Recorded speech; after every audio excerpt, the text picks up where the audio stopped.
What is up, everybody? Welcome to the Perfectly Blended Podcast, Season 5, Episode 13. And guess what? We're going to talk about Mental Health Awareness Month, and that's coming up right now.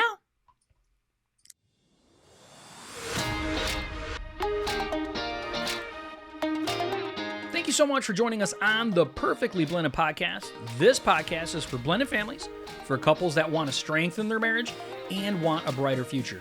Perfectly Blended exists to break the stigma of divorce, drop the shame and guilt holding you back, and equip marriages to thrive instead of just survive. We believe all that is possible in this life is based on the power of Jesus Christ and his ability to restore us fully.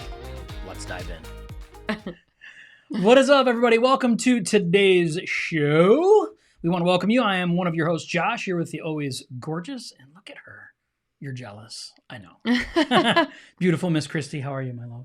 I'm good. Okay, good. Mm-hmm. What do you want to share with everybody today? What is your wisdom for the crew that is on the other end of this tonight? It is Mental Health Awareness Month for those that don't know. And I think sometimes it gets overshadowed by Mother's Day.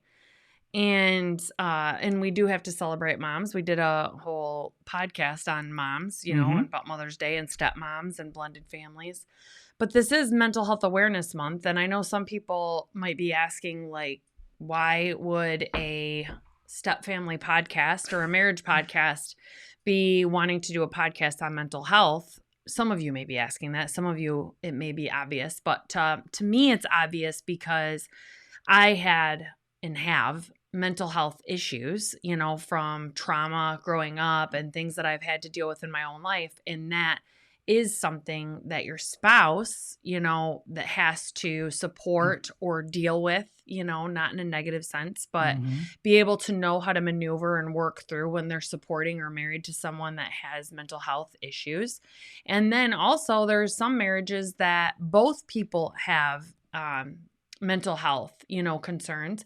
And so it's important for them to each figure out healing for themselves, but how they also can come together in their marriage and be together in it. It's a huge part of marriages because a lot of people, especially in the United States, have mental health issues.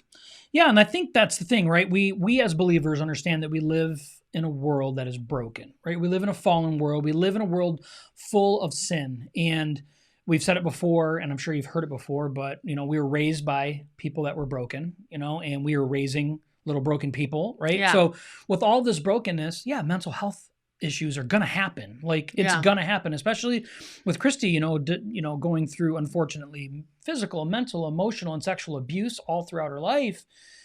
That is not going to just one day just have this awesome person, right? She has experienced, mental health issues throughout most of her life. And now, by the grace of God and working hard on things, she's understood on, how to manage these things and really work hard on them. And it's still not perfect, but it is incredible how much you have come and how hard I know it's been for you. Mm-hmm. And so we want to talk a little bit about that. We want to pay tribute to this month. It's important because mental health is a real issue. It truly is a major issue. And I looked up a few facts before this podcast tonight, and there's actually listed in scientific documentation more than 300 disorders when it comes to mental health issues. And I didn't know that. Which is crazy, right? So there's so many different things that can be considered mental health, right? But what is the actual definition of a mental health disorder? It says a wide range of conditions that affect your mood, your thinking, and your behavior. And then the most common of those, the most common that we see every day, is bipolar disorder, persistent depression, which I thought was really an interesting thing because we see it a lot. We see people that get addicted to being depressed. Mm-hmm. So that's kind of it's an addiction to being depressed. Yeah. Anxiety, right? I know we all suffer to some form of anxiety. Major depression, which is technically clinical depression, which is a very small amount of people. A lot of people will claim they have clinical depression, but clinical depression, Christy can tell you, is no joke. Mm-hmm. It gets to a point to where, it needs medication and a lot of intervention. OCD, PTSD, social anxiety, those are some of them that are listed. Yeah. So when I was younger, I got diagnosed with manic depressive bipolar disorder is what I was diagnosed with.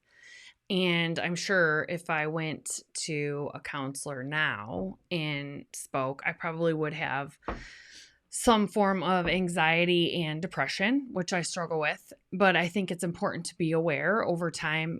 After I gave up drinking, quit drinking, I was on a plethora of Xanax and antidepressants and things like that to stabilize me. And over time, I got off of those as well. And I think it's important for people. I'm not here to get in an argument that there isn't some instances where medication is needed.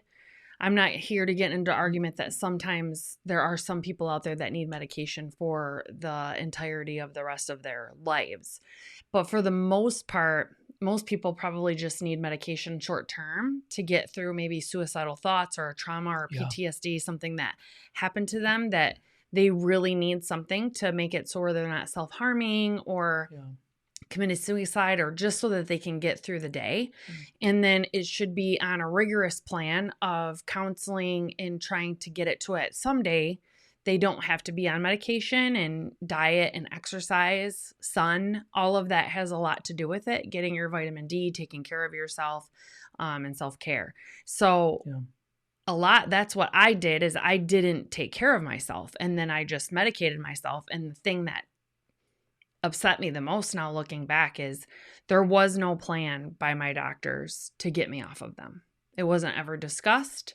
I didn't even have to go see counselors or psychiatrists anymore. I was on them. They were prescribed to me.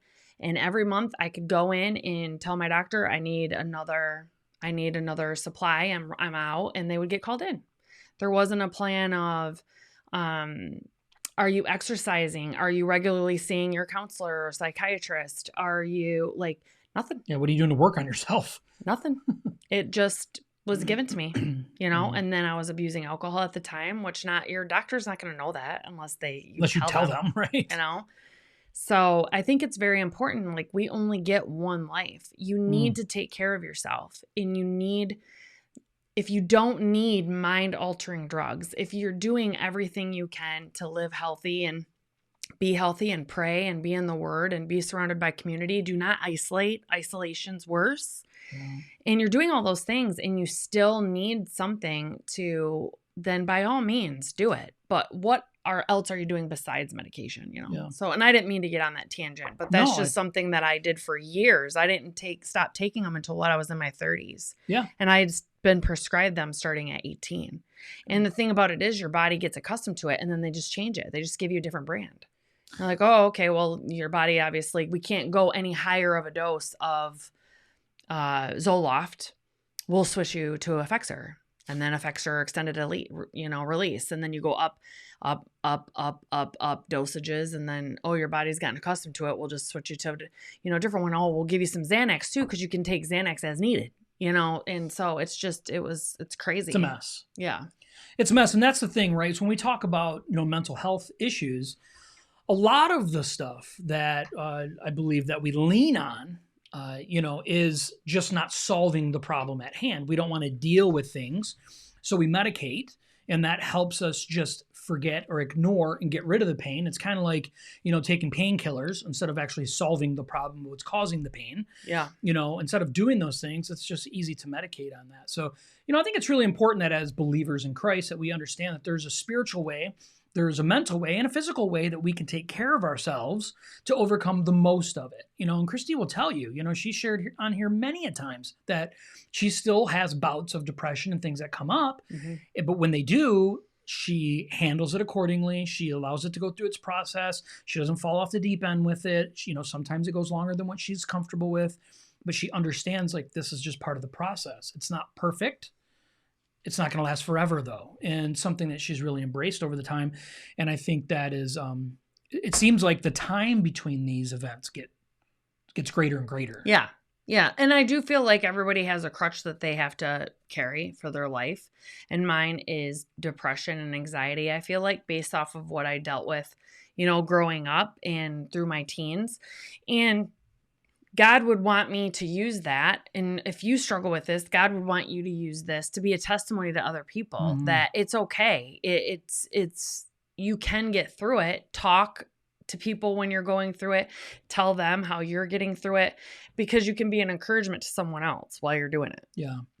And you've really, I think, and it's just such a powerful episode for us because it's something that Christy has dealt with for so long. But, you've really, decided at one point to kind of have the concept or theme of embracing the suck when things happen. Like, you're like, no, I know that I'm not going to slip back into this. And I know this sucks right now. And I'm going to take what I've learned through my own individual growth, my spiritual growth, having a husband that's supportive in this. And I'm going to understand that I can get through this. And sometimes it sucks for you bad. It does. It does, especially if I start having, like, I can feel it start coming and I start feeling like I can't breathe. I'm like really shaky. I start feeling hot, and it's like I have to like go outside, or I have to get up and start walking around, and then I have to look at things like, what's 5 things that I see right now? Tree, car, Yeah. Get your mind off of that and then start saying like, thank you so much for my life. Thank you for allowing me to have such a beautiful life where I live in a nation where I can go to church, I can worship you, and my marriage and all of those things. Not that gets me out of it right then, but it helps, get me out of that. And I know that if I go through too many days like that, I have slipped before since we've been together into like some deep depression that I have to just be aware of and embrace, like you said, and just say, I'm in depression right now, especially when we went through where my dad died, my uncle died, my grandpa died. I got that's the worst I think I've been since you and I have been together. And I just had to get through it. I had to talk about it at Celebrate Recovery in small group. And I had to be open about it, for that, and pray, obviously, and do those things. But it stinks because once you start healing from depression, it doesn't stink. I shouldn't say that, but you have to become really, really, really self-aware, because Josh and I were talking about just before we started this podcast that there's some days I have to recognize I'm just having an off day or a bad day because I didn't get enough sleep, or maybe Josh and I haven't had a lot of alone time in a month, and so that's off kilter, or I haven't had a self health day, like a mental health day where I'm like, I can just stay at home and not get out of bed if I don't want, and just watch movies all day because I love watching movies. Like there's something that's off, and that's something that I can be fixed like this. Yeah. If I starting to see panic attacks or anxiety start to bubble up in me, I know that is a preset to I will eventually fall, and sometimes it takes a day, sometimes it takes a week, fall into some depression. So I have to be self-aware of that and start doing things in place right then. Like, okay, I need to make sure that I get enough sleep. I need to make sure I'm eating right. We need to go out, babe. Do you want to go for a walk tonight? Because we need to get out and go for a walk. Just do things that helps combat that. Yeah. So that's important. But we haven't even started the episode. No, we haven't started the episode. And I think because it's such a powerful episode. Yeah. And it's so near and dear to your heart. Yeah. It's just so easy to talk about and have empathy for other people about. But so we have 3 quick things we want to talk about today when it has to do with mental health and awareness, right? So we want to make sure that we're bringing you some value tonight. So number 1 is understanding your signs. And everybody's signs are different. So I don't know if everybody watching this or listening to this later on, that I don't know if everyone knows, but I did try to commit suicide when I was 16. And I tried to do that by overdosing on medications. And up until that point, until I was 16, I didn't have anybody. I didn't have anybody no one, not a single person, not a mom, dad, grandma, grandpa, friend, that would just check up on me to say, hey, how is she doing? That were aware that I struggled so bad with depression, all of these things. And so you have to know your signs. So I should have reached out, or even if I would have had the education to call a 800 number.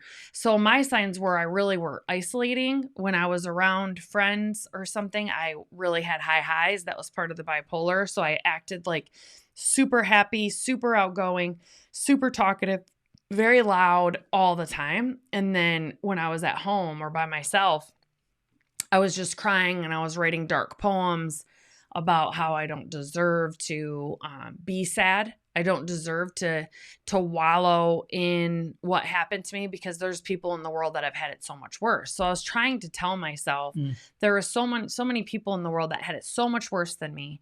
Kids that don't even have a roof over their head, that got cigarettes put out on them, which I never had that happen, that I didn't deserve to be upset or be feel bad about. I just needed to be happy. And so it was like I was trying to force it into existence. And so I ended up just not wanting to live anymore. And after that was unsuccessful, I actually started cutting myself. And cutting, if you have someone in your life that has experienced cutting is like, for me, and it may be different for everybody, but for me, it was like I wanted to hurt myself because I really felt worthless and I deserved the pain and I deserved that. That's just the way that I felt. And so you really have to know your signs. Like now I'm very, very aware of my signs, and I have a trusted person, which is my husband, that can see the signs too. And so sometimes, especially if I'm getting ready to have anxiety, if we're out to eat for breakfast or something, he has recognized the sign before me. Like we'll be talking and I will start pulling. I'll start all of these things like I can't breathe or I'm getting really hot. He can recognize my signs and he'll say, do you need to go outside? Do you need to step outside? And eventually my leg starts pop. Yeah, and you lose focus. Yeah. Yeah, see, and I don't even recognize that. Yeah, you lose focus. Yeah. And so how is that though? Like as a spouse, having to support or having a spouse that struggles with that, and that's nothing that's ever going to go away. Like, how is it for you when I am like going, like this past Sunday, I had a mini one. You did. To where I'm I was like, going to mention that. I have to go outside. I just have to go outside. Yeah. So like, how is that? Because you have plans for the day in your head. Yeah. And you and I have plans of stuff that we're going to go do. And then all of a sudden I'm just like, I can't like handle it, type of thing. Well, so my view of you though is my wife, right? And God has given me the ability to lead you and care for you. And that's my job. And so to do that in a way that's going to best suit you, which will best suit our family and our children and our community, I believe as a whole, is that I need to pay attention to what's going to work for you. So my thing that makes it so much like, that allows it to happen is you allow me to care for you in that moment. Yeah. And I think a lot of people that suffer from like some type of anxiety or panic attack, don't touch me, don't look at me, leave me alone. Yeah. And you just don't do that with me. Now you'll do that with other people. Yeah. But with me, and I think over the years, like we've created this trust with each other that I will stop the earth to allow you to go be you when you need to be you. We'll be grocery shopping and she's like, I'm like, do you need to go outside? And she's like, no, I think I'm okay right now. I'm like, okay. And then I give it about 2 minutes and I know, and I give it about 2 minutes and then I'm like, do you need to go now? And then she's like, yeah, I really do. And I know she's feeling bad. That's this whole 2 minute window is like, she's feeling bad about it. I need to get a grip of this. I need to get a handle of this. And it just doesn't work that way. Right. And I know that. And so I allow that space enough to where when I ask again, you're like, okay, I get it. It's fine. Yeah. And then gives you an opportunity to go out and do it. But as a spouse, like, I don't view this as something that's a weakness or a problem in our relationship at all, because I have issues in our relationship too. Something happened just before we even got on tonight. We're at dinner and she had said something to me she basically did a kind of a positive criticism to me. And I normally talk around it and be like, oh, that's not what I meant. And that's kind of like my coping mechanism to like not be wrong. And she knows this about me. And I said, nope, that's fair. You're right. And she's instantly gave me reward for it instead of thinking to herself, yeah, it's about time. Mm-hmm. Like how many times we have to go through this and finally, she doesn't do that stuff. And I think we have this trust in our relationship that we don't want each other to feel bad or feel less than. Right. And I think to support you in the things that are going on with you, I want to empower you, not disempower you. Yeah. Yeah. So that's it. But I think the signs are important, understanding your signs and then having your partner understand the signs. Yeah. So they can partner with you in it. Because I think you understand my signs really well at this point. It's been like 11 years. But he's also had the blessing and the curse of me going through this healing process from ground zero. So when him and I first started dating 11 years ago, I was an active alcoholic. He was not. I was on all of my antidepressants and Xanax and all of that. He was not. And I hadn't had any self-healing of self-awareness, self-growth, anything like that. So he's got to be with me, blessing and a curse, from ground zero and see me go from here to here, but also has had to deal with that. The different layers of going through that. Yeah, it's been an interesting growth path for us because we've talked about it on other shows, but it's really interesting where Christy was like at the bottom of her own personal barrel or line, or cord or rope or whatever you want to call it in the beginning of a relationship. Road, right? And she has been nothing but increase year after year after year, right? And so I was on the uptick already when we got together.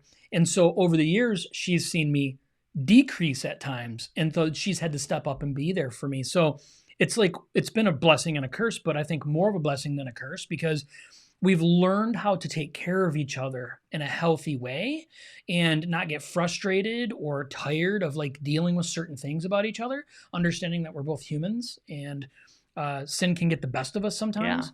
And working through that. And I think that's what we need in marriage. We have to have that patience, that never-ending patience for things like that for each other. Yeah. Number two, I love this one. Do not let it define you.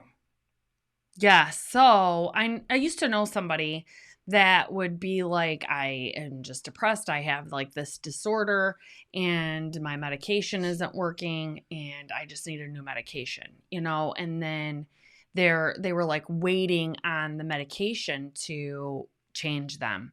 Or they would go to a church service, and the church service they'd be like, yeah, that's what that really motivated me. And then they leave and they go out into the world. And as soon as the world hits them, 5 minutes later, 10 minutes later at the gas station, even, they're right back into their old habits, right? And it's because I think a lot of that is people allow what they have been diagnosed to define them it's your thoughts are powerful. Very. And so if you're telling yourself, I'm a depressed person, I need medication.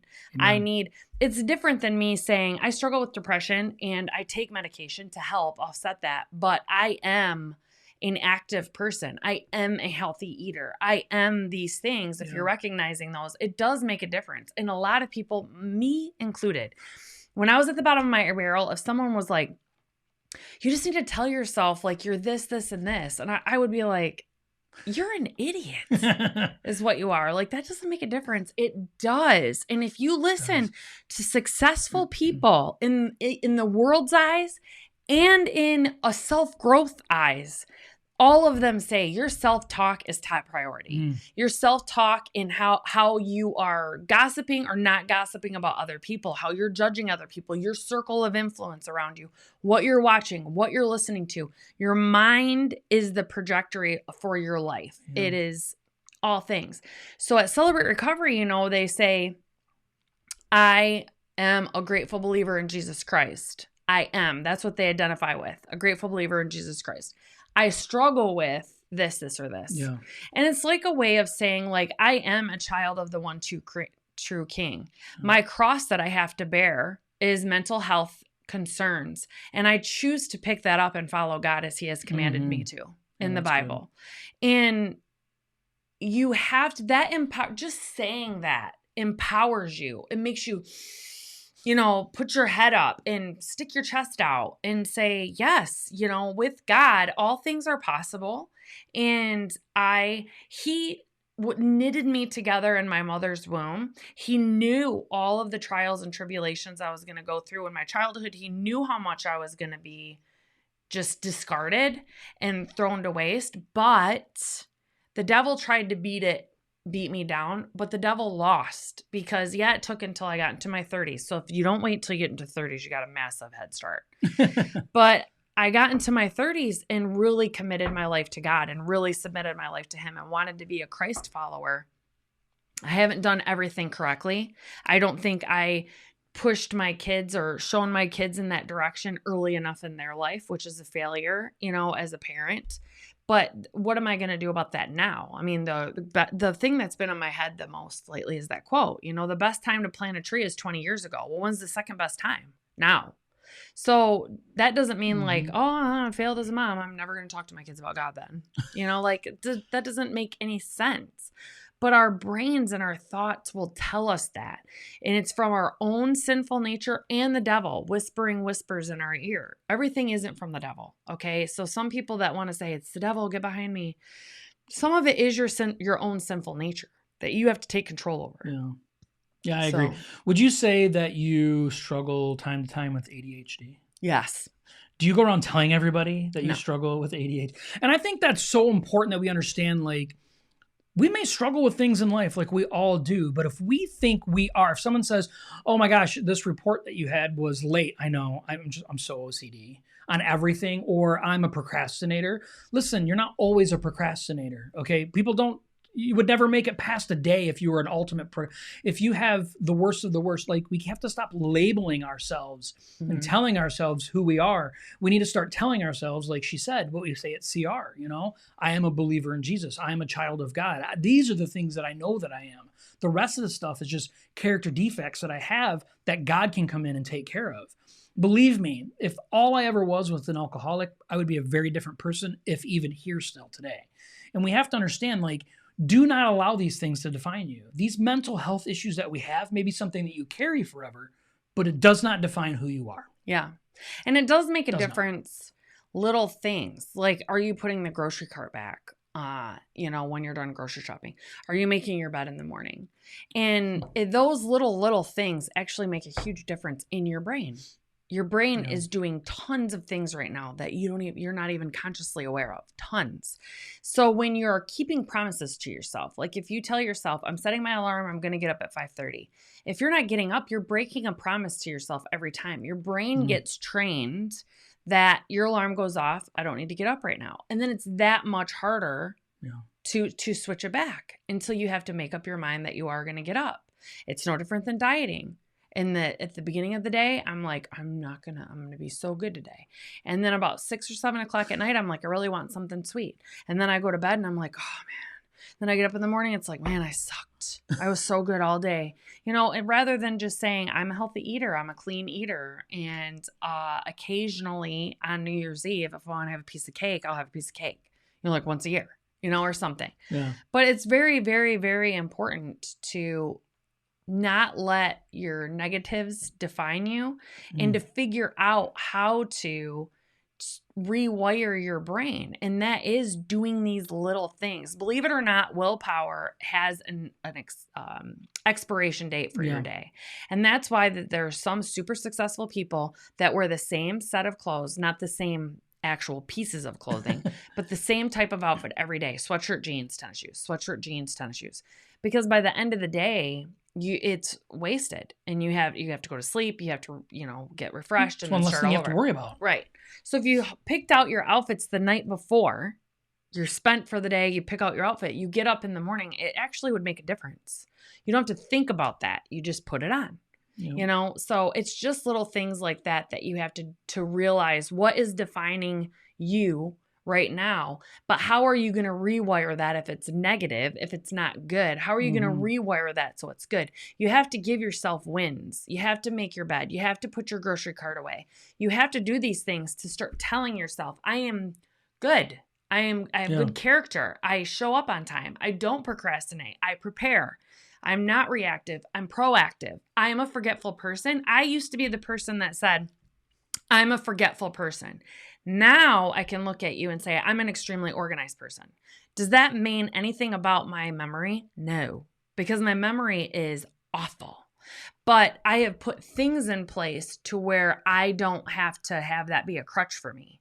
If I know I have to have a call every Tuesday and Friday with my boss at 9:15, I am not going to remember that. If I set an alarm at 9:14 for every Tuesday and Friday, my alarm goes off and I call into that conference call, because they then think I am not a forgetful person. I'm on point. I am on all the time, which isn't true. I mean, it is, but I set up things I'm not naturally that way. I think that's taking responsibility, though. Yeah. And I think that's a big part of mental health and moving forward in mental health is understanding where you need to take responsibility, because it's real easy with mental health issues to fall into the victim mindset of things like, all these things happened to me and this is what's left over. This is what I've gained now. What is closed versus fixed? Yeah, fixed mindset versus growth mindset. Yeah. And we believe those things, but these are the things we tell ourselves. And so it's so powerful to say, hey, maybe it's so funny because Christy's like, I was diagnosed with being bipolar. I don't think she's bipolar. I just don't. I've never thought she was bipolar. I think she is a female and she's highly emotional at times. Yeah. That doesn't make you bipolar, right? But for her, for 20 years, she thought she was a bipolar, manic depressive person. No, she wasn't. She's not, though. Like, I am very aware of that, and I don't see any traits of that stuff, and I live with her every single day. So understanding how to define yourself does make a difference, and stop telling yourself that you're lying to yourself, because this person did that for a long time, and she finally works so hard at stopping that, and it's made a huge difference. Yeah, it's making a difference. And so I don't think you can work on everything all at once, because you will have a nervous breakdown. Okay. Because I did try that and it doesn't work.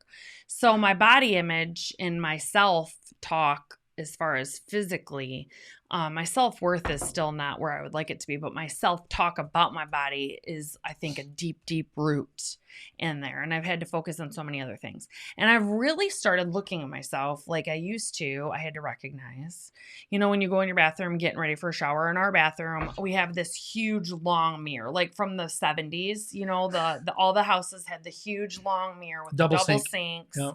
And then you can just see yourself like when you go in there. And so I have really tried the last 2 or 3 months that I go in there now, and I used to be, oh my gosh, that is so disgusting. So, and I knew, but I wasn't really aware that that's how I was talking to myself. And now, and it has made a difference. Now I'm just like, man, that is so sexy. Like, I look good. Like, I look really good. And I'm changing like my eyesight on how I look at myself. And yes, I would like to be thinner. Yes, I would like to be fitter. But I'm not doing anything right now to do that. But I need to start with loving myself where I am now, or I'm never going to get to where I should be, for my health wise. And it has like made a difference. Like, I don't carry myself that well right now because I'm having massive back issues, but that's a different episode. But I have like started carrying myself differently about like, I look good. I know there's still going to be days that I don't feel really good about myself, but the days have actually gotten a lot more so to where I feel good. Like, I am proud of what I look like. She's yummy is what I'd say. She's yummy. All right. So number 3, the final thing, is you have to learn how to self-regulate. You do have to self-regulate. And that is something that I'm not, there's a difference between self-regulating and self-awareness. Okay. So I am self-aware that I am not very good at self-regulating right now. And the reason why I'm not very good at self-regulating is because I have a very, very hard time, which this actually stems from trauma too, and is part of in the mental health community. I have a very, very hard time with sitting still and actually allowing myself to sit down. Like, I just got done saying I love to lay in bed all day and watch movies. I rarely do that. But even on some days where I come home and I'm like, I just want to lay here and watch a movie, the majority of the time that I am doing that, if I do that, I'm beating myself up about it.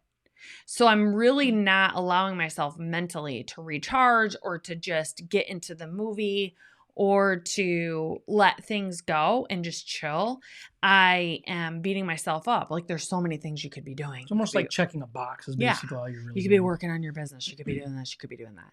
And so self-regulating is understanding the importance of being able to stay regulated and balanced, is to be aware. Some people like me, I probably would only need a half a day every other week. So every 2 weeks, if I could go out in the morning, Saturday morning, go grocery shopping, and then come home and just be able to lay in bed all day and watch a movie, I think I would be good. But then during the summertime, it's hard because then I'm like, it's super nice out. We don't get very many nice days in Michigan. I'm wasting the day. I'm wasting my life. All of those things. I think the goal, to be honest with you, and it's something I've realized over the years, it's not even the amount of time. I think it's being able to say that it's okay. Yes. To give yourself the okay for it. I mean, I really believe that Christy would be fine with her schedule the way that it is. If at nighttime when she does sit down, that she's okay with just sitting down and saying it's okay that I'm sitting down. Yeah. The majority of that. But that's just not how life works, right? So understanding how to self-regulate, right? How to regulate ourselves and not expect other people to tell us like, it's enough, you're doing enough, you need to stop. Like, that's a way that's we're not regulating ourselves and we're not giving ourselves permission to be okay and be still, because we all need that. Well, if I'm super honest, and I'm surprised self-awareness isn't on this list, but I've talked about it enough. But if I'm being super, super honest, honest with how I talk to myself, I honestly believe that I am a lazy person, that I'm lazy, and I don't do it. I do. I know. I just don't understand that. I just do. I don't feel like I do enough. I know. Isn't that so bad? Like my cheeks are getting red by saying it. But if I'm honest, and that's the only way that we're going to get anywhere, right? By telling, but if I'm actually honest, I feel like I am a super lazy person. And it's negative self-talk. It really is. It is. And it's like you keep telling yourself like there's specific things that would make me not a lazy person. And it's like we get our mind fixated on that. And once we start doing those things, we just find another thing to move our minds on to tell us that, well, we're not doing this, so we must be a lazy person. Oh, we're not doing this, so we must be a lazy person. I remember when, we have specific roles. Christy has always had a corporate job, and I've always been the stay-at-home dad, and these have been our roles, right? So for years, Christy came home, and she had no responsibilities at home. And finally, this was probably 8 years ago at this point, I think. I don't know, it was a lot of years ago. And she finally come home, and she's like, I need something to do here. Like, I need to add value to this household when I get home from work. Okay, so working 60 hours isn't enough for you. Okay, that's fine. What do you want to do? I hate doing laundry. She's like, I prefer laundry the best. Great. So now Christy, for the last 8 years, has been doing laundry. But the thing with laundry, the laundry is never perfect enough. It's never done enough. It's never all done enough. It's when she does do it, she like beats the tar out of herself about it. But it's just never enough, right? It's never enough. And so, we have clothes, sitting on a chair out in our living room right now that's not taken care of. Listen to me, people, okay? And you should comment like mad on this, okay? We have children that are 18, 20, and 20 in our household right now. She washes, folds, and puts away their clothes for them, okay? And she takes that on as her responsibility. I understand it's a love language thing. I understand that. But the problem with this, the mental health of it, is that she takes it onto herself, beats herself up when these things don't get done in a way that Christy approves of. So she doesn't have a way of self-regulating and making things okay when I'm like, it's fine. And she's like, okay, fine, it's fine. And then 2 days go by and it piles up and she's like, see, it's not fine. It's not fine. Yeah, you tell her, Melissa. And it's true, though. And that's the sad thing about it is this is mental health issues that we need to work through and have a partner that's willing to encourage us and say, you do more than enough. Yeah. You are the exact opposite of lazy. She does too much as the part of the problem, and that's why she gets so tired. But that's my opinion of the situation. I think what has helped, though, honestly, is, and that's why it's so important for marriages, because your partner does make a big issue. Like, you guys really do need to have grace and understanding for one another. One of the biggest things that helped me was when I'm emotional to where I'm crying, I get really embarrassed. I used to be fine with crying. Like, I used to be like, this is God breaking down more walls inside of me. And I really had to go through a huge crying period for years because all I knew how to handle it was anger and physical violence and things like that. So when he finally broke me down, I cried a lot. I would cry a lot if I got angry or if I was happy. I cried and cried and cried. I still am a crier, but I cried a lot more.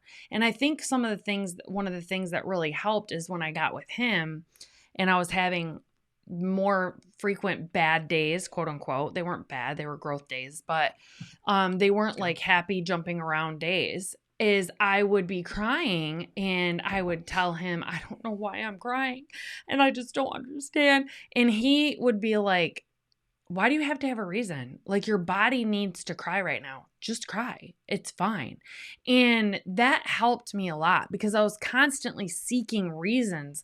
Like, why am I so sad? Why am I so depressed? Why am I so this? I shouldn't be, which is beating yourself up rather than just saying, I'm depressed. I'm struggling with that right now. And this is the things I don't need to focus on why, because a lot of times, especially if you're struggling with mental health, there is no reason. It's from trauma or it's for something that happened to you in your life. You can't figure it out. What do I need to do to feel better? And sometimes laying in bed and crying all day is that response. And the next day you feel better. Sometimes it's going out for a walk. Sometimes it's going to get a big bowl of ice cream. That's just what it is. And you can't stay there. You have to be doing things to be like, what do I need to do to feel better? Not like I should feel better. What are things that I have to actively do that I need to actively do to get better and to be better and to feel better? And sometimes it is spending the whole day in bed feeling bad and allowing myself to feel that way though. And then moving on. But he helped with that a lot because I was always trying to, I don't feel like I ever. Since baby, I can't cry. Sometimes I want to, but I can't. It's different for everybody. I can't. It's actually funny. It is. Like, not crying. It reminds me of the movie, Melissa, if you haven't seen it, it's called The Holiday, but Cameron Diaz is in that movie and she can't cry in that movie. She wants to. Shows her, she's like, and she like can't. It's just hilarious. But by the end of the movie, she cries. Though, for you. Yeah. Yeah. But when it comes to self-regulation, though, we have to understand, like Christy's saying, when we're struggling with something, it's okay to say it's okay to feel it. To just don't build a house on it.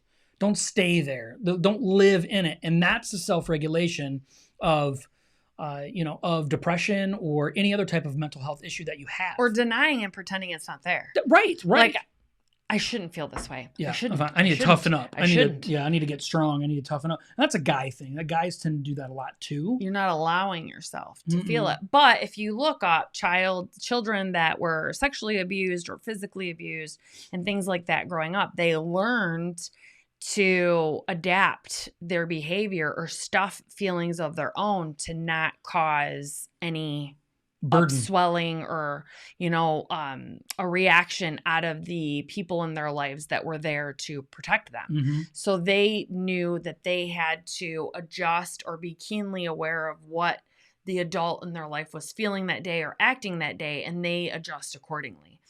And so it's very important to validate your feelings on what you're feeling and bring them to the surface because you aren't used to doing that. You would tell yourself, I am scared right now, but I'm not going to be scared. I'm going to be quiet and aware and ready, type of thing. And so that's the stuff that you have to learn how to do and be okay with talking about. Like, so, be vulnerable. Yeah, vulnerable. Like, do you think that I want to walk around and tell people, like, yeah, I was molested until I was 16? I'm sure some people are like, you were 16 years old and you didn't say anything. Like, no, I really just allowed that to happen to me, until I found out it was happening to someone else. And then I'm like, okay, I have to say something because I am a protector by nature of others, just not myself. So as soon as I find out something's happening to someone else, I am in it, baby. Like, I am like, let me find out that someone's hurting you because it's about to go down. I will go to my grave defending that person or standing up for that person. And that's just stuff that I had to deal with. And I am, Josh and I joke around. He tells me I'm not hard to love, but I am an intense person. I think that's some ADHD too, but I'm really intense. I'm super happy at times and loud and just like, I don't know, crazy. It's kind of weird, goofy, and other times I'm just like, and it's not days. Sometimes it's like minute to minute, and then all of a sudden I'm just like, angry, and he just deals with it. He takes it all with. I like the angry part. That's the hot part. Because he knows my heart. I actually am a very kind, loving, like I don't have actually any malicious intent in my body. She actually doesn't say mean words to anybody, which is pretty impressive because I love using mean words to people, like about people, to people. Like that's like my thing, right? And that's really hard for me. I have to work hard on that. But Christy is just never wants to insult people. No. She doesn't like other drivers. No, she'll call other drivers stupid. Yeah. But she's not a person that just goes around like insulting people or being hurtful with her words. She's very kind with that, even in, so that's how you know her core is soft and lovey. But she's learned how to defend herself over the years and get prickly in certain ways and stuff. And I actually like that part of her. But I was, though, a very angry. This is where I get so much appreciation for God and how much he saved my life. Because number one, I tried to commit suicide and he didn't allow it. Thank you, God, for that. But I was so angry and so hard for so long that I ended up hurting so many people too in my life by just not caring. Like I used to not care about hurting someone's feelings. I didn't. And I actually had no remorse. Like people say like, but they go home and they have to put their head in their pillow and they know. I didn't care.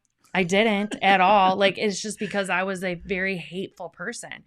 And I think that's why so much you're a different person. The old is gone, the new has come. And that is such a real thing for me because when I really committed my life to God and I really submitted to him, I used to not care about hurting people's feelings or insults or nothing. I didn't care at all, had no remorse over it.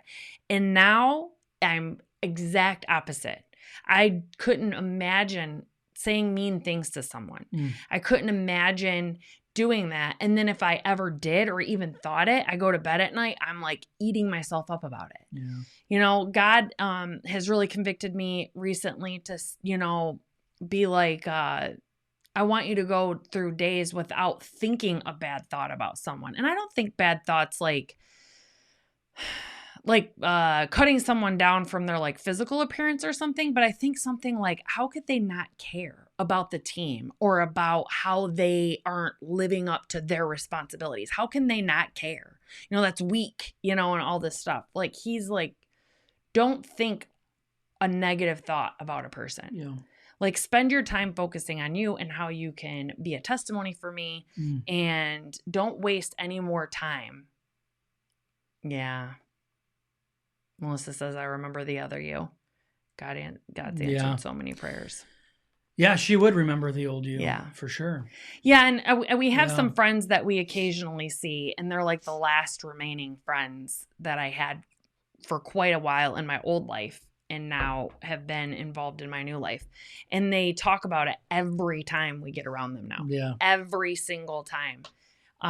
They will say, man, like the old Christy would beat up dudes, and just like lash out at people, and she's completely different now. And that's why I get so emotional when I'm singing to God. That's why I get so emotional when I talk about God, because he really did change me, but you have to submit to him to allow him to do that. And that's why it's okay to me that I have mental health issues, that I struggle with depression and anxiety, and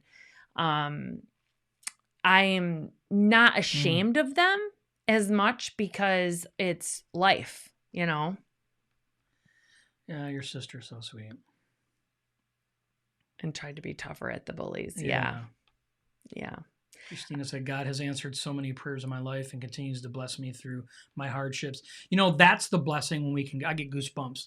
That's the blessing, right? We all suffer with something, but to see it as a blessing and how we get to use these hardships to honor God with our lives, that's where the change, that's the true change in our lives right there. Thank you for sharing that. Yeah. Thank you so much for sharing that. It is true. It's not an easy thing. And the thing is that it's so important that we know, that today, is that Christy is completely a different person today, but she still suffers with mental health issues. Mm-hmm. She doesn't allow that to define her, though. She allows the work that God has done in her to define her. Well, and I've always been a protector at my core. Always at my core have I been a protector. So you can use that. I've always said your biggest superpower that God has given you can be your strength and your biggest weakness. Your biggest strength or your biggest weakness. So I could use my protector thing to be evil and mean and condescending and stuff, or I can use it to bring awareness, education, and Hope. hope to others. Yeah. So it's a big deal. Yeah. Mental health is a big deal. It's not something that I kind of get upset anymore about our society, because I think they throw around diagnosis a little bit that's unneeded. And people are walking around under false pretenses about themselves. That's where God comes in. And I do think prayer and a good Christian community is huge.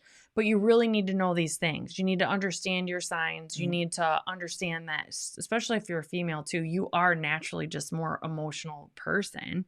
That doesn't mean that because you're like, I'm on my period and so I'm going to cry, right now. That or doesn't, punch. yeah, that doesn't mean like you're falling into depression. It means you're hormonal, Yeah. So you need to understand your signs.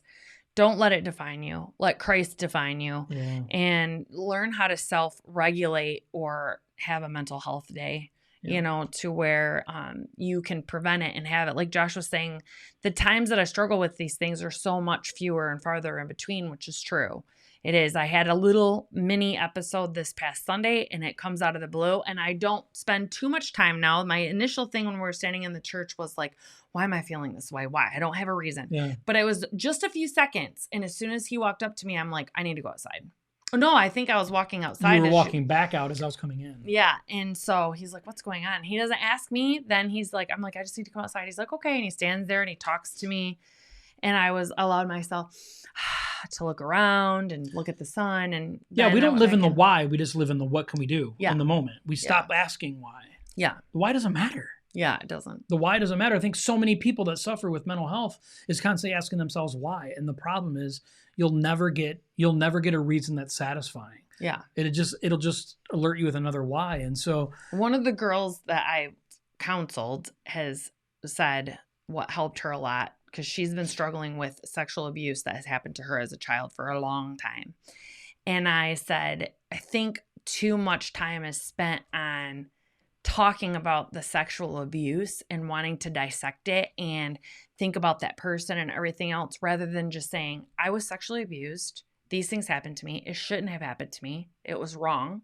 What can I do now to get over it? Yeah. What can I do now to be healthy? What can I do now to heal from that? You have to speak it, be aware of it, instead of saying like, oh my gosh, it shouldn't have happened to me. Oh my gosh, that person. Oh my, no, you were abused. It happened. It's wrong. It should not have happened. That person that was supposed to protect you didn't. They hurt you on the biggest level. Now that you're hurt, what can I do? What can I do? How can God use it for good? Correct. Yeah. How can God use this? How would God want me to have this as a testimony? Would God want me to keep it silent and be embarrassed about it? No. If you're embarrassed and shame, that's from the devil. That's in the Bible. God wants you to be proud. And what you meant for harm, God meant for good. And that's in the Bible too. So it's very, very important. Yes, it happened to you. You have to accept it. You have to acknowledge it. It was wrong. It's not your fault. All of those things. There's nothing wrong with you, which that was a huge one. Like I start getting like all misty-eyed talking about that. There's nothing wrong with you. You didn't do anything wrong as a child to deserve parents or grandparents or anything that did those things to you. But how does God want you to move forward now? Yeah. So. Yeah, your sister. Yeah, I love that she said that, because it's so true. How can God use it for good, Christina? And I was talking about you the other day, Melissa, to our life group or at church or something, that you are a strong force in my life. Like, and when I have a moment to where something is happening to me, like when I had a lawsuit served to me, a couple years ago, and I called you, you are an immediate, godly, biblical person, resource in my life that can say, let's pray right now. Let's talk about scripture. Pick out 3 scriptures you're going to focus on through the entirety of this process.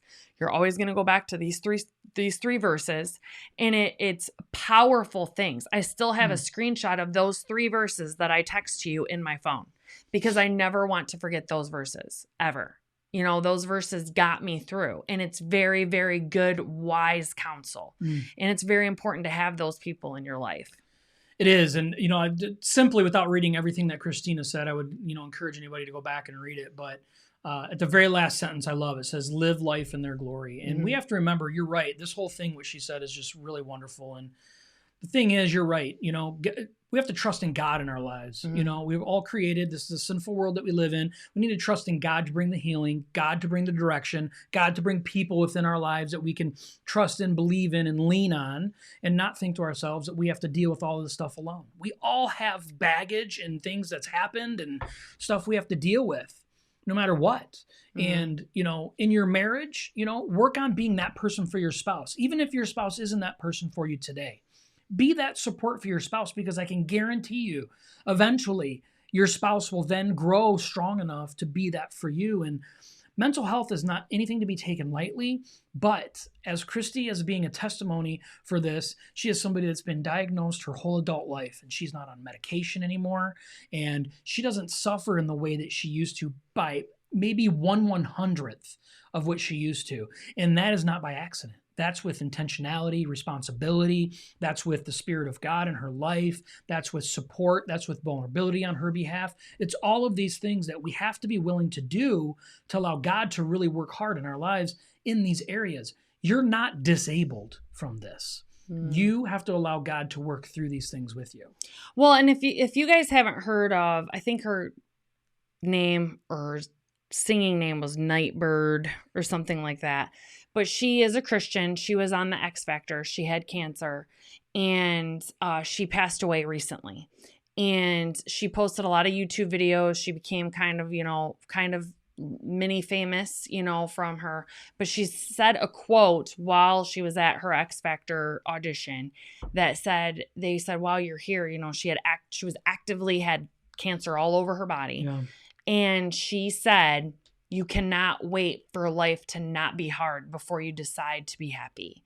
And that was a quote that's now went all around. And a lot of YouTube videos she posted out when she was, nearing her end would still say, God is good. Praise God. You can look her up.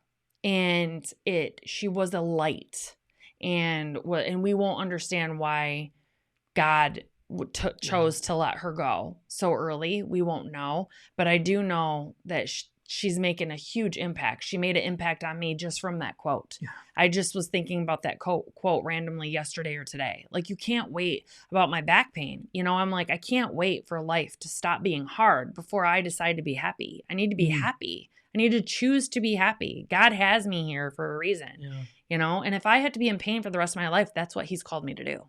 And I need to have a positive attitude about it. Yeah, and I think making, taking, responsibility in our lives to work towards those goals of happiness. Yeah. Like, I'm not going to allow the things that's happened in my past or the things that happen today to define my tomorrow. Right. I'm going to take action. I'm going to do the things. I'm going to clear the people out of my lives that are toxic. I'm going to get the job that doesn't bring me down but lifts me up. Like, I'm going to do the hard things to make sure that tomorrow's a better day.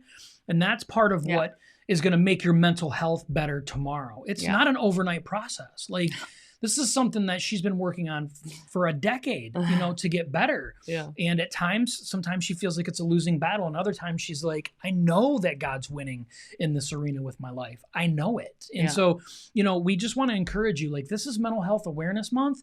Know that you're not alone in this. Reach out to people and community within your church. Really suggest that you don't just do a virtual community with this type of stuff. It's so important that you do a face-to-face community. If you live out of state or you live someplace outside of the greater Flint area of where we're located in Michigan, find a Celebrate Recovery where you can actually get with other people that are saying, hey, my life is not going great, or it has not gone great, and I'm just looking for support. That's one of the greatest things I think has happened in our lives over the years, is having a support group to share our burdens with each other. And we have life group too. We have our church life group. Yeah. I mean, and we talk about the same stuff. Yeah. And we talk about it. Yeah. So understand that you're not in this journey all by yourself. It's really important to know that you're not alone in this journey. And God loves you, and God wants to use you, but we have to allow him to use us. What did she say? She goes, I heard a quote. Remember that something you're living now is something that you've prayed for. Being a stay-at-home mom is hard, but I am living my dream. Amen, sister. Yeah. Christina says happiness is now, not in the future. It always is always happening in this moment, not tomorrow, because tomorrow isn't promised. Amen to that. And it is true. And I understand that sometimes our life is not going smooth, and it's hard to embrace that. But the only way we're going to make tomorrow better is by living in today and doing everything we can to live happily today. And that's not always easy. No. So we want to thank you so much for being here, being on this episode. If there's anything that we can get you connected to, maybe you're interested in Celebrate Recovery, feel free to direct message us, DM us, and we'll be happy to get you well connected. But other than that, we hope all is well, and we'll see you next Tuesday at 7. Flip you on the flip side. Bye.